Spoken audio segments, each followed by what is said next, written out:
প্রত্যেকবারই নন্দীগ্রাম ভোটে একটা অত্যন্ত গুরুত্বপূর্ণ রাজনৈতিক জায়গা তৈরি করে দেয়।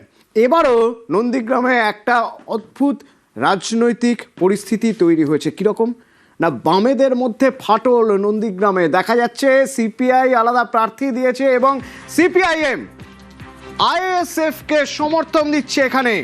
কিন্তু এই পরিস্থিতি হলো কিভাবে, কেন? সুজিত রয়েছে আমার সঙ্গে। সুজিত, এই কথা যেটা বললে তুমি সবটা বলা হবে না। ইতিমধ্যেই গত কয়েকদিন ধরে বলা যায় যে প্রচারে কিন্তু সিপিআই প্রার্থীর হয়ে কিন্তু সিপিএম এর কর্মী সমর্থকরা প্রচার করছিলেন, কিন্তু সেখানে ইতি টানা হলো এবং আজকে তড়িঘড়ি আইএসএফ এর সঙ্গে বৈঠক করে আলিমুদ্দিনের নির্দেশে বৈঠকে সিদ্ধান্ত নেওয়া হলো ছেড়ে আইএসএফ এর পক্ষ নিয়ে আগামীকাল থেকে প্রচার করবে সিপিএম। কেন না, আইএসএফ এবং সিপিএম এর যে জোট ধর্ম সেটা রক্ষা করা হচ্ছিল না বলে অভিযোগ করছিলেন আইএসএফ, এবং সেই অভিযোগ একেবারে জেলা নেতৃত্ব থেকে চলে যায় আলিমুদ্দিন সিং। সেখান থেকে শেষমেশ একটা নির্দেশ আসে এবং আজকে দ্বিপাক্ষিক মূলত বৈঠক হলো আইএসএফ এবং সিপিএম নেতৃত্বের মধ্যে। নন্দীগ্রামের যারা নেতারা ছিলেন তারা বৈঠক করলেন এবং আইএসএফ এর প্রার্থীও ছিলেন।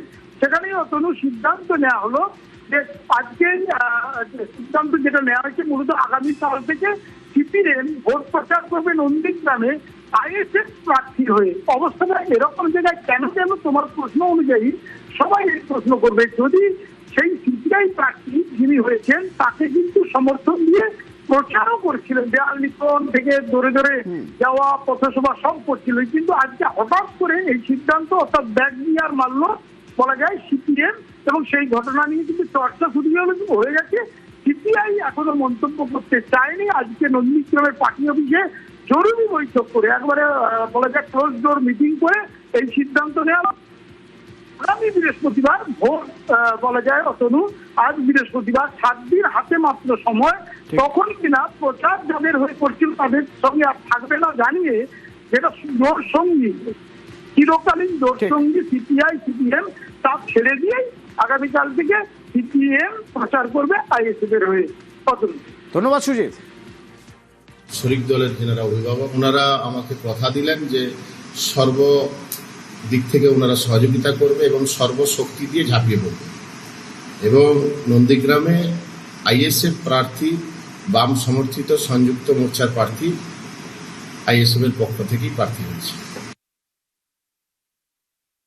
আমাদের পার্টির প্রধান লক্ষ্য হচ্ছে এই পশ্চিমবাংলায় তৃণমূল এবং বিজেপির যে বাইনারি ওদের কাছ থেকে মানুষকে টেনে নিয়ে আসা। সে আইএসএফ এর প্রার্থী হতে পারে, সিপিআই প্রার্থী হতে পারে, উভয়ে কিন্তু তৃণমূল আর বিজেপির বিরুদ্ধে বলছে। অর্থাৎ তৃণমূলের পক্ষে যে ভোটার, বিজেপির পক্ষে যে ভোটার ছিল সেই ভোটারকে টেনে নিয়ে আনতেছি। যত বেশি আনা যাবে তত আগামী দিনে আমাদের সুবিধা বলে আমরা মনে করি।